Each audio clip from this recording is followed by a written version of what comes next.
What's up, everybody? Welcome back. Another episode here of The Athletic Professional. My name's Jenny, and if you're new here, welcome, right? This is the place where we discuss any and everything for athletes, and not athletes who are still competing, but our former athletes, our retired athletes, however you define yourself now in your second season of life, right? This is for you. For those of you who traded in the locker room for the boardroom, or the clinic, or the courtroom if you became an attorney, or if you're just out there on your grind, right? We're people who are used to being defined by our physical performance, whether that's on the court, on the pitch, on the turf, whatever surface you ended up playing on, right? And now you're trying to figure out how to carry that identity into the rest of your life, right? So today's episode is something that's near and dear to me. It's straight from a conversation I had with one of my friends. I was just catching up with him. I asked her a question that I normally ask just about everybody who's been an athlete. Like, what are the things that you struggled with making the transition from playing sports as your main focus to having a job, becoming an adult, and like doing the things that we do right now? Because for many of my peers, we're either in our mid to late 30s or early to mid 40s, and that's a different position of life to be in. We're not 20 years old anymore. We don't have coaches and trainers and strength coaches setting up our structure for us. And I think this conversation happening when it did this last week gave me the perfect time, because I've been wanting to talk about this for a while, especially with a specific example. So we're going to go deep on what happens to your body, what happens to your mind when that structure goes away, right? Things like becoming sedentary. You go from probably 20 to 30,000 steps a day because you're going to class, going to practice, going to the training room, going to study hall, right? You're on your feet a lot, to doing not much of anything. All right. We're going to talk about the chronic stress, the mental and emotional stress, not necessarily the physical stress, but the chronic stress that typically accompanies being an adult in a job with people that we may or may not like. And we're going to touch on like how your eating habits change and shift and how that can sneak up on you, right? Because these are the things that if you let them run for too long, will catch up with you. And then it's going to be a deep hole to climb out of. Now, the one thing I will say about a deficit, every great comeback requires a great deficit. But in this case, let's not let that lead get too far out of control, right? We want to be able to maintain in that battle with the thing that is life, right? We're going to age, but what we do determines how well we age, right? So, like I mentioned, I have this question that I ask all of my friends who played sports, right? If it's someone I've met on the street, I try to weave it into the conversation, right? When they tell me they used to play sports, I'm like, cool, tell me about that. Then the next question that comes up is, okay, so what have you run into as an adult who moved on from sports into real life adulting? Like, what are some of those hurdles? And this is a question I've been asking for years. And while the answers are always slightly different in details, the theme itself is always the same. There's this shift away, a slow pull, if you will, from the physical structure, meaning we used our bodies for performance, because that was what we did. That was part of our day. And when you graduate, you pack away the jersey, you hang up the sneakers, right? Some things you may not notice until they're already so far gone that it's going to be hard to come back from. And so this week, I was chatting with one of my friends, Sophia. She's in Georgia. I actually met her when I was in college, and she played basketball too. She didn't play at UNCG with us, but she was around the program, right? She played basketball. And here's kind of what she said as I asked her that question. And I apologize for reading in advance. I'm not the best at it. Okay. So she's like, hurdles I've faced. Age was the first thing, and then cost. If I think about it, my first 10 years after playing basketball were fine. I was still on autopilot to get a workout in somewhere throughout the day, regardless of where it fit in my schedule. Gym memberships were included, and the people around me were active, right? So after grad school, I worked part-time at a local gym and had a somewhat free membership to do their small group classes. Also did workouts with some of my coaches and athletes. Sophia became an athletic trainer, by the way. Certified athletic trainer. Don't kill me, guys. All right. Around 33 to 34, I started to see a change of the autopilot button. A move happened and I had to find my new fitness circle.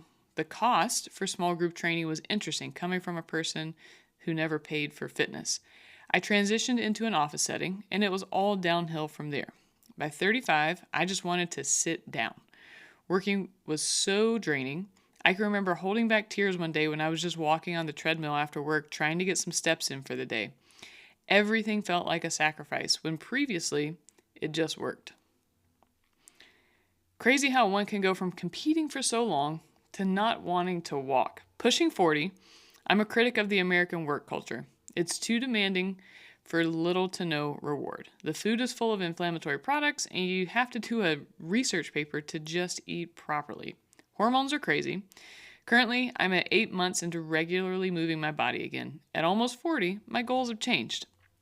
I just want to move. I want to listen to my body. If I need rest, I give it. It's fine to challenge myself, but it's also okay if I can't get the last rep. Just show up. Thanks for listening to my TED Talk. Which, listen, her even sharing that with me was awesome. So my response was, "That's freaking awesome. I'm proud of you for not giving up on the dream." And of course, I asked her if I could use this. And then she goes on to say, "Because I got super fat, LOL, for no reason other than life." Right? Nothing else changed for her. There was no, traumatic or catastrophic event. It was just life caught up with her. And goes on to say, I had to do something. It was gross, LOL. And her just sharing that, like I said, it's awesome that she did.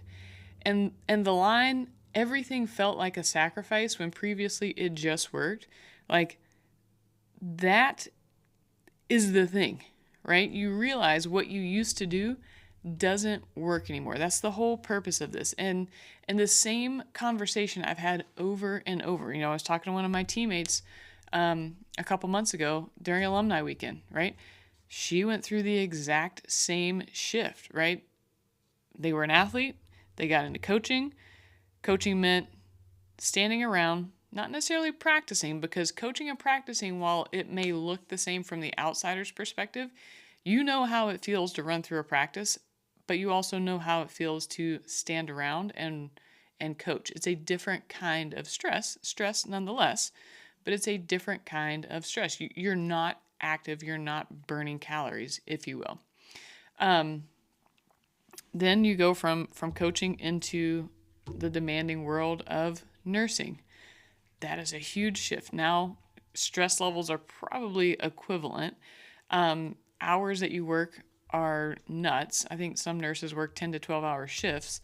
And the food that's available in the hospital where you're working isn't great, which that's enough for a whole other episode, right? But your before and after, your final senior picture compared to your photo 10 to 15 years after, like, hold that up for yourself. You'll see how much of a change has actually happened. I do this all the time. I've posted some of these on my Instagram here recently of Skinny Jenny at 155 to 160 pounds soaking wet to where I am now at 170 pounds. And the difference for me has been I got into the fitness side of things, and that forced me to maintain that physical practice. Now, it's going to be different for others because you found a different path for you. But the thing here is the transition doesn't have to happen all at once for people, right? And it doesn't actually happen all at once. And in my experience, the 10 years, so if you go back to your 10-year reunion, that's where you start to notice the biggest hits to the body, the mind, the stress levels, the sleep quality, right? You're deep in your career at that point. You're through the beginner stage of, oh, I'm an athlete, I can do anything, to I am in this. I am now a doctor, I'm now an attorney, I'm now an executive, I am now running my own business.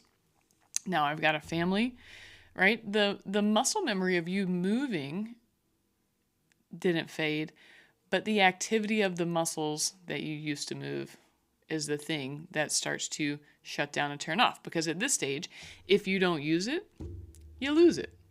Okay, so let's talk about inactivity first. Okay, here's what happens when you stop moving. Because I do think it's more about just weight and aesthetics, because those tend to be surface level type things. But let's talk about what not moving does to your quality of life, because I truly do want you to have the athletic aesthetic that you want. But if that impedes your quality of life, or you're not able to do the things that you enjoy, it doesn't matter if you have a six-pack or not, right? So there's two extremes to this. What I want us to do is focus on finding that happy medium, okay? So inactivity is the first domino that falls, right? You go from everything 20 to 40 hours a week of structure, movement, up, doing stuff. You go into an office setting, you stop moving, and I mean really glued to your desk for 8 hours a day. You don't work out because you either don't know how to, don't want to because you are still dealing with some carryover from your experience in college and your workouts, or your body just says, hey, I need a minute to recover, right? So this is more than just skipping a few workouts, right? Once you stop moving, your body starts to adapt to the input you give it. So if you're not giving it inputs, it adapts to not having those inputs. Okay, so your cardiovascular capacity drops. That's actually one of the fastest things to drop. Your muscle mass that you carried around that helped maintain your body composition starts to decline. If you don't use it, you lose it. Your resting heart rate climbs because now it doesn't have the extreme that it can then rest against. So the higher that you push your heart rate, typically the lower your resting heart rate becomes. So you work really hard here and your resting heart rate drops. But when you don't do anything, the floor and the ceiling start to come together and it's a much smaller reserve, right? And then because you're losing muscle, because you're not burning as many calories with activity, your body's ability to manage your blood sugar gets less efficient. I mean, I went through this as well. It was my late 20s after I had finally given up the dream of playing basketball and like, all right, well, here we go into the real world. My A1C shot up for a blood panel. I did my annual physical, did my blood panel, and it was near the pre-diabetic range. That's one of those things that can be an eye-opener for folks who are like, oh, shoot. And we'll talk about that here in just a little bit more as it relates to chronic disease, right? So here's the overarching theme, right? So those are all the physiological changes, meaning the things that your body adapts to. But the thing that nobody talks about enough is your ability to tolerate stress. That drops with all of those other changes. So all of those other changes actually reduces your resilience to having stress input into your system, right? And so as a former athlete, you already have a massive stress absorption capacity. You're fitter than the average person, you carry more muscle than the average person, but we don't want to compare you against the average person because that athletic carryover is the thing that gives you the edge in the work setting, right? This came from years of physical training. Your nervous system is very well conditioned to deal with stress as it's thrown at you. Somebody throws a full court press on, you don't freak out. You are able to handle the ball. You're able to get the ball up the court. Like, this is what that is when we start thinking about it from a human biology standpoint, right? At this point in your career, you've taken emotional hits, mental hits, physical hits, right? And you bounce back, right? However, that resilience, that capacity doesn't stay with you forever. It is a trait, it's a quality that you have to maintain. Okay? So it's interesting, right? Some of the folks who I've noticed and gone through this, and I'll use the training world because that's where I've had the most people work underneath me. You have an athlete come out of college, they want to become a personal trainer. They stop training themselves because they get so busy training other people that when I go to give them feedback, they get defensive. And it's not because they're not open to the feedback, it's that this is a stressor in their life and they've lost that tolerance for stress, right? When their clients throw them a curveball, they can't manage. And it's because they don't have the reps, they haven't maintained their own physical practice, so it makes it more challenging to deal with these things. Now, I'm sure the same thing has happened, and you've seen this happen with folks around you. And I'll even compare it to the folks who didn't play sports, because why not? We're here. I've seen people freak out over the smallest things in the office setting when one thing didn't go their way. When, if it were to happen to you or I or another athlete, they would let it be like water on a duck's back. Roll off, take the feedback, take the hit, and keep moving, right? That's why we're built different. But like I said, it's a quality that we have to maintain, right? So think about it this way. This is how I know we're built different. We're able to manage a high heart rate. We've been running up and down the court. We're still able to make clear cognitive decisions. And you know when you're out of shape how that decision-making process happens or doesn't happen, right? Maybe you make the pass you thought was there and it becomes a turnover, right? But we're able to make clear decisions with a high heart rate. If we have a high heart rate, we're probably also breathing heavy. And we also have lots of variables being weighed and measured against each other. We translate that to the office space, that becomes like racing thoughts, right? That's exactly what a hard workout or a hard stretch in a game feels like. And guess what? You manage that just fine. But the reason you were able to manage that is because you've trained your body to be resilient to those stress inputs, right?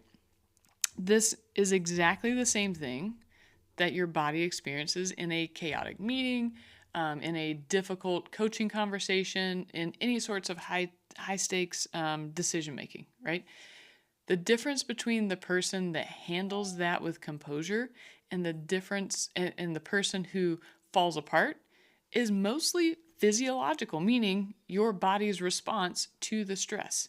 It's not just your mindset. Your mindset is driven by your physiological response. It's your baseline, right? So the key thought here is, if that's your baseline, we want your baseline to be higher, because you don't ever rise to the level of your expectations under stress. You don't. You will fall to the level of your training. And that's important to remember. Think about it. When you were an athlete, did you get lucky? And did you say, you know what, I'm going to go out and score 30 points tonight, but you didn't do the work leading up to it? Maybe you did enough work to score 12 points. So guess what you did? You don't go out and just score 30 points. That's your expectation. But when stress gets put on you, that's not how you're going to perform. You actually are going to fall back to your level of training. You train to score 12 points a game. Guess what? You're going to score 12 points a game. So that's how we manage stress, and that's how we keep our cool and our competitive edge intact, right? We use that athletic carryover to do that. But now that's as it relates to inactivity and just being sedentary, right? Not moving our body regularly. But then what happens when we don't move our body regularly and we start to layer additional stress on top of that? Well, these two tend to come as a package deal, right? You get a new job in a demanding career field. You've got family obligations. You've got the need to be constantly connected. My phone is always in my hand, except right now when I'm talking at the computer, right? You sit down and then you get dumped on with stress. And here's the thing, no one gave us a recovery protocol for this. We had foam rolling, we had stretching, we had breathing, all the things to help manage the physical stress of training and performing physically. We don't get that for the chronic stress that comes with holding down a job, maintaining a household, just having a family in general, right? Because chronic stress isn't just feeling tired or overwhelmed, right? Over time, that stress leads to higher and higher cortisol levels, which is a hormone in your body that will start to affect your sleep quality, your overall hormonal balance, your gut health, right? The bubble guts, the butterflies that you used to get, that's cortisol, like making things happen. And there's a connection between the gut and the brain. And also, cortisol has an impact on your levels of immunity. So if you are constantly stressed, your immune system is depressed, so you will get sick more often, right? Your body will start running a slower background process that is burning resources that you just don't have because you are operating at a higher level of overall stress. So I know Sophia mentioned her hormones in her DMs, and she said hormones are crazy. And I love that she was aware enough to include that, because not only do we have hormones from stress, we also have the idea of hormone changes as it relates to that time for the ladies, the perimenopause, right? And this is not just for women. Men, your testosterone levels, your hormone levels are also affected by chronic stress and being sedentary too. So this is not, let me be clear, this is not a gender-specific problem, right? So the people who typically burn out, I'm sure you can come up with someone in your office. I have someone in mind right now as I'm saying this, who is constantly sick. They constantly are experiencing feelings of being overwhelmed, overworked, underslept, and the things that are going on in their life is they have a jam-packed work schedule. They have two little ones at home. They prioritize work over sleep. They prioritize doing anything for anyone except for themselves.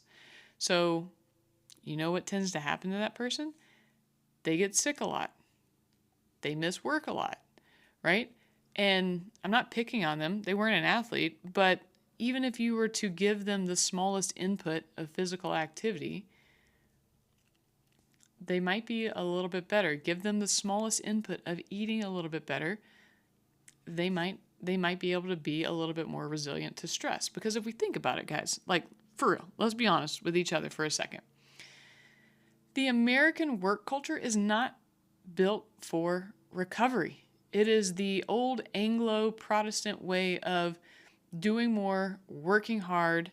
If you're Catholic, there's a little bit of guilt that goes along with it. I've been a clear critic of it. Yes, there is a grind culture, a hustle culture that you need, but only for a season. And then you need to get into maintenance where you're working on finer details and refining processes and tweaking things here and there. But that initial grind shouldn't be all day, every day, right? The only reason we work 40 hours a week is because the Ford Motor Company said, hey, you know what? We can get people working regular shifts and do multiple shifts. And that's what the entire American culture has been around. I need to work harder to do better, and industrialism, right? If we look at what's happening now, all of those things related to physical labor. Now, we're sitting at a desk, we're looking at a screen, right? There's a mismatch between what is being asked to do and our ability to bounce back from that level of stress, okay? So here's the thing. There's a whole book about it, but I'll just repeat a small section of it. Your body keeps the score. And if your body's keeping the score, at some point, that bill is going to come due. And I don't know if you're going to be able to bounce back from it. It's going to take some real work with good protocols that help you reduce your overall stress level and good practices that help with building a higher level of resilience. Okay, so that's the stress piece. So now we've got inactivity, stress, and let's talk about the one that I've alluded to, but really need to mention here. How you eat as an athlete is different than how you eat as a regular old adult. Not to say that you're average by any means, but going to the Golden Corral, which I promised myself in 2009, I would never step foot in another Golden Corral ever again. And so far, for 17 years, I've held true to that promise. I don't need to go to the human feeding trough to stuff as much food in my face as I possibly can. There's a reason we had to eat so much as athletes. And for the folks who did not eat, your performance probably suffered for it. So there's another conversation on the flip side of this to say that if you are a chronic undereater, you're probably also now chronically undereating. And so that has different implications. But for right now, let's talk about those of us who fueled for performance and carried those same eating habits into our second season, right? So this third piece, and this is the one that tends to be the sneakiest because it doesn't happen. You don't just stop playing and gain 10 pounds right off the bat, like within the week. There's a pound here, a pound there, right? So when you were competing, right, nutrition had a structure. You needed carbs for energy. You needed protein for muscle maintenance. If you played for a big school, you probably had a nutritionist who helped you build habits, build good practices around fueling yourself for the demanding training that you were going through. You were fueling, which is different from then eating. Okay. Now that that structure is gone, you're having to navigate a food environment that really is noisy and stacked against you. Okay. And Sophia brought this up in her note too. Like, you have to do a whole research paper to eat properly. The nutrition space, especially on Instagram or YouTube, has to be one of the most hostile, vitriolic environments I have ever seen, because there is a camp for every single way of eating. And most of those camps live on the extremes. You've got seed oils will ruin your life. Seed oils don't actually matter. In most of these things, there is somewhere in the middle. But however, the middle doesn't get promoted as much as the extremes do. You're forced to decide, am I for ultra-processed foods or am I against it? Am I for eating a balanced whole foods diet or am I leaning into those ultra-processed foods, right? Sophia's right about this, right? The food industry and the food supply has more inflammatory ingredients than it did 20 years ago, okay? I will take a stand here and say that ultra-processed foods are actually engineered to override your hunger signals. They have been made to taste really good so that you want to eat more of it. That's what happens when capitalism gets inserted into our food system. And this is not a political statement. This is just an observation. I'm an idiot. Remember, I'm just a meathead. But I do know that when you're stressed, you're tired, you don't have time, your body is going to default to whatever is the most convenient thing, right? And I notice this a lot when I travel. I probably make worse food decisions when I'm on the road. And I travel a fair amount to teach and present and do all the things fitness related, right? Business related. So when I'm at home, it's probably 90% meats, vegetables, potatoes and rice, oats, like pretty whole foods based eating. Now we have a few treats. You guys know I'm a sucker for gummy bears, but those are few and far between. It truly is about as clean as you can get. Now, when I'm on the road and I've got a protein target to hit, anything and everything looks good. Usually I'm a little dehydrated. I haven't slept well because I'm in a different bed, or I've taken an early flight, or God forbid, I take the red eye. Good. I've messed myself up more than once with a red eye as it relates to eating, and then I pound a whole bag of M&Ms, right? But when the food is there and that's the only thing that's available, making choices can be hard. Like, imagine walking through an airport all of that food is going to be made for convenience.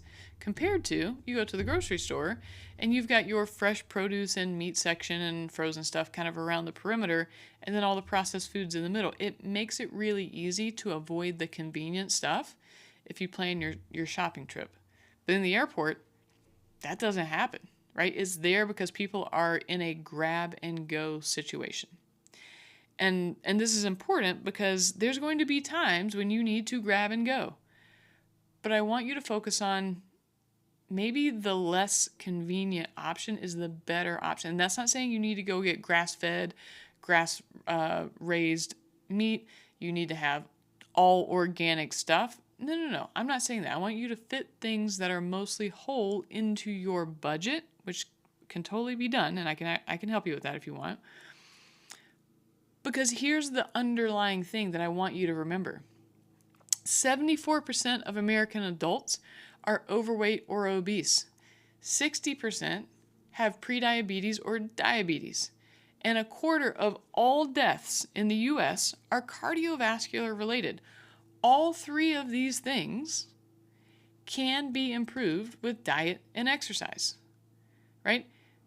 People didn't choose to have these disease states, but their decisions got them there. They drifted away from what they knew to be healthy and relied solely on convenience. And you and I fall into these categories, right? This is not athlete exclusive. This is everybody. Now, some of us are better off than others because we've maintained it. But if you're out there and you're like, oh, yeah, this is me, then I want this to be a wake-up call for you, because you are not average, right? And that's not you and I being arrogant. Our baseline is different. But remember, if you don't maintain that baseline, it's going to erode. You have to protect it in order for you to have a little bit more flexibility in what you're able to eat, drink, and do, okay?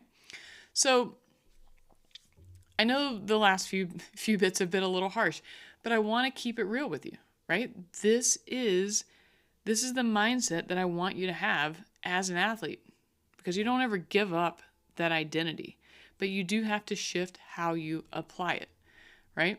I know how athletes think. I am one. I've coached them all from 8 to 80, blind, sick, and crazy. Like, I've coached every level of athlete there is. Maybe not Olympians, but that's okay. One day I'll have one, right? But what I don't want you to think is that you need to go back to your college training routine. You don't need to go and try to do a 2 a day. You don't need to try to pass a conditioning test. You don't need to build back to your level of preseason fitness. You don't. That's not how this works. What you do need is just enough hard effort to make you uncomfortable for a short period of time that then you can recover from. That's it. If you can do that consistently, it becomes more manageable and much more repeatable.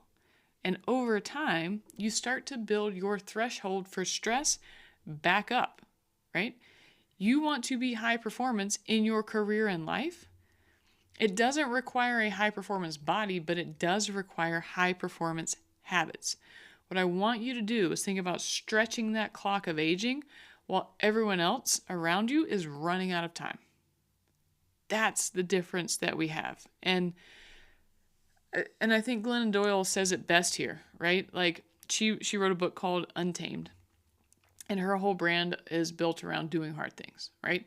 And there's a line that I lean into a lot because I think it resonates really well. I know it resonates with me, and I think it resonates with most athletes, right? There will be hard things to do, but you can do hard things. You and I know how to do hard things, and that's our whole foundation. So if we are able to constantly challenge ourselves without blowing ourselves up, that's how we create a transformation and how we redirect the shift, right? We can quietly and consistently rebuild our bodies to support the lives that we've chosen to lead, right? So what does it mean to just show up? you just show up and do the work, whether it's right, wrong, or different. You schedule your workouts Monday, Wednesday, Friday. That means you go to them Monday, Wednesday, Friday. When these things, when moving, eating well, and managing your stress become non-negotiables, that's when the change starts to happen. You can make smaller changes, you can make less sticky changes, but until moving, eating well, and managing your stress become non-negotiables, and I know I'm starting to sound like a broken record, that is when I know that you really get it and you're committed to it. Nothing else gets in the way, because those three things are drivers of your success at work, at home, and in your relationships. Those three things will enhance your sleep, which will enhance your sharpness, which will enhance your performance. Because life is more than just going through and letting things happen to you. You want life to happen for you. And I want to leave you with one image. And I think it's important to remember, you have people depending on you. Could be coworkers, clients, patients, kids, partners, teams. There's people surrounding you who rely on you, and they need you to be a resilient leader. They don't need you to be perfect, so let me be clear on that. They don't need you to be elite in everything that you do, but they do need you to be able to bounce back when times get rough. You can't continue to spiral. So your training builds your floor of resilience. And that is what determines how far you fall when things get hard, because things are going to get hard. Life is hard, but you get to choose your hard. You can choose to work out hard to make the rest of life easy, or you can choose to not work out and then life becomes hard, right? So the less you fall, the easier the bounce back. And if your floor has been neglected for a while, right, then that fall is going to be long with a hard bounce at the bottom, okay? So build your floor. That's the work I want you to take away this week, all right? So if today's chat hits home, I want to hear from you. Like, DM me. Like, I want to have these conversations like I had with Sophia. Tell me where you are in your journey, because I want to be able to share additional insights, to share this message of we're athletes, we're built different, and we're going to do things differently than the average. I'll see you next week.